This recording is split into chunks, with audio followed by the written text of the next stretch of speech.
Le mensonge a beau courir, la vérité finit toujours par le rattraper. Pendant longtemps, du fait de la posture incompréhensible de certains dirigeants de notre pays, la France et Orano ont pu bénéficier au Niger de privilèges exorbitants et éhontés en territoire conquis. Il en était ainsi dans le domaine de l'exploitation de notre uranium, une matière pourtant mondialement réputée hautement stratégique, mais que l'ancienne puissance coloniale exploitait à vil prix pour la revendre à prix d'or. Mais tout ceci n'aurait sans doute pas été possible et notre pays n'aurait pas été autant grugé si les dirigeants de l'époque eux-mêmes n'avaient pas prêté le flanc et n'avaient pas fait preuve de légèreté en minimisant la valeur stratégique et commerciale de notre précieuse ressource. La France n'a pas des intérêts particuliers au Niger. Les entreprises françaises n'existent pratiquement pas au Niger. On va nous parler de l'uranium. Oui, ce que je veux qu'on sache, c'est 2000 tonnes d'uranium, d'uranate par an. Ce n'est absolument rien. La France s'approvisionne au Kazakhstan, et s'approvisionne au Canada. Elle peut se passer de l'uranium du Niger. Nous avons plus besoin que Orano reste au Niger, plus que Orano n'a intérêt à y rester, tout simplement. Ils veulent nous maintenir dans la pauvreté, tout en faisant semblant de nous aider et exiger de nous gratitude et reconnaissance.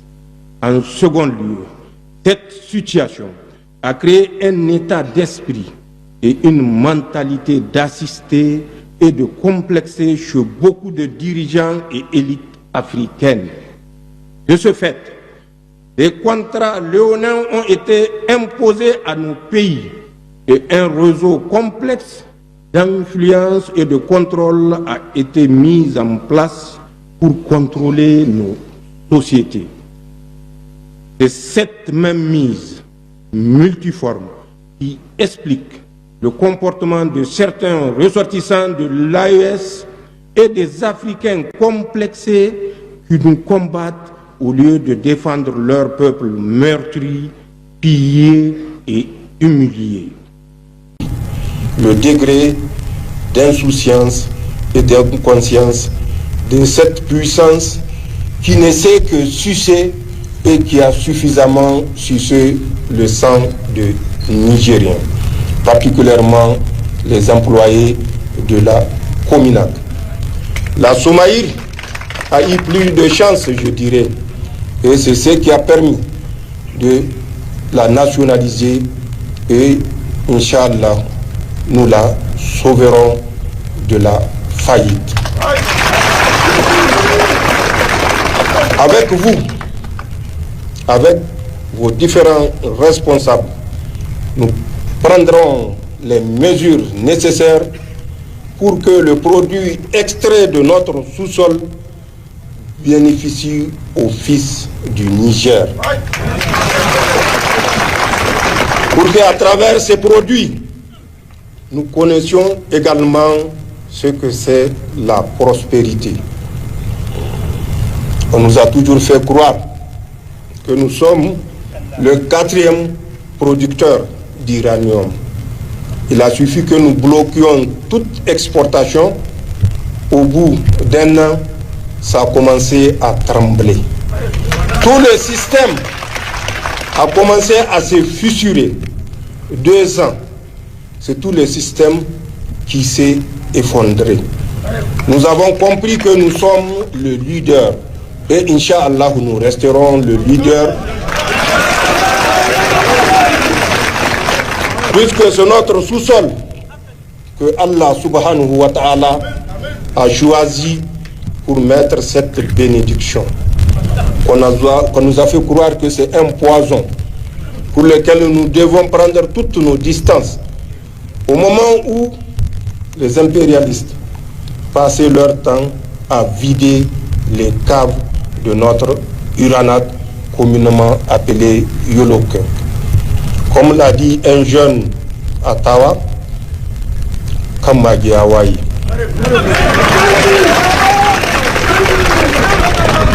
Je l'ai dit petit, ba kan mage ne ya waye ba, kan zaki ne ya waye.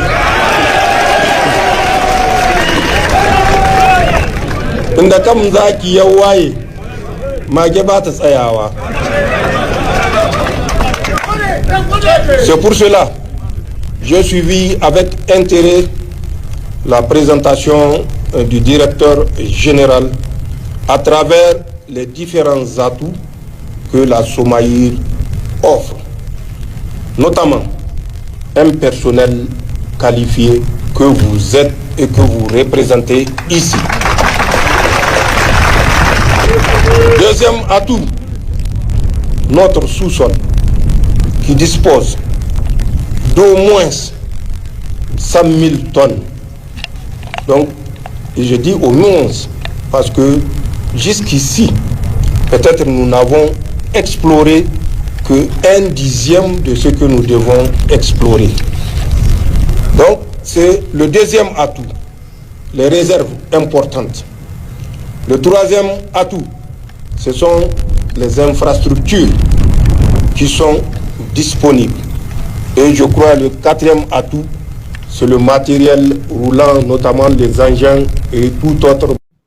Dès lors, l'on comprend aisément de quoi, avec les événements du 26 juillet 2023, le président Abdrahmane Tchiani et ses compagnons du CNSP ont sauvé le Niger.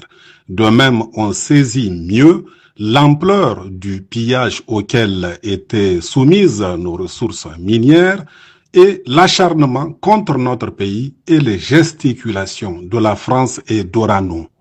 Car si tant est que l'uranium du Niger ne valait rien et ne comptait pas pour la France, alors qu'une ampoule sur 3 en France marche grâce à l'uranium du Niger, et si Paris voulait vraiment aider le Niger, Orano ne tenterait jamais aujourd'hui de traîner notre pays dans des procès aussi inacceptables que ridicules, jusqu'à nous accuser de vol de notre propre bien sorti des entrailles de notre propre sous-sol.